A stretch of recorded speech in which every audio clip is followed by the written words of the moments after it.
नमस्कार मित्रांनो, माझ्या शेळके वकील चॅनलमध्ये तुमचं सहर्ष स्वागत आहे.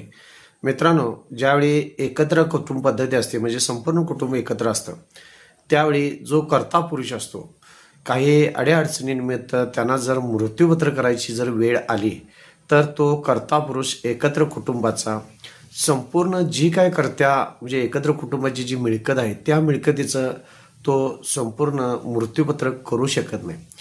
त्या घरच्या पुरुषाच्या ज्या काही हिस्सास किंवा वाटणीस जी जमीन येईल, जी वाडवडिलार्जित आहे, त्या जमिनीचं फक्त तो मृत्यूपत्र करू शकतो.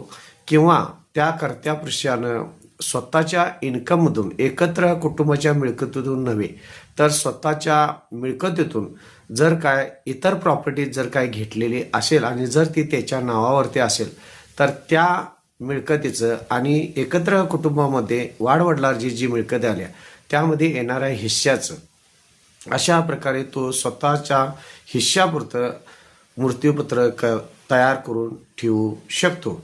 अन्यथा इतर जर मृत्यूपत्र तिने संपूर्ण मिळकतीचं एकत्र कुटुंब पद्धतीचं जर केलं तर ते सदरचं मृत्यूपत्र कोर्टामध्ये चॅलेंज होऊ शकतो आणि जे काय सहहिस्सेदार असेल त्यांचा त्यामध्ये हिस्सा मिळत असतो. ही झाली कायदेशीर प्रक्रिया. मित्रांनो, जर माझ्या चॅनलला सबस्क्राईब केले नसेल तर सबस्क्राईब करा, लाईक करा, शेअर करा.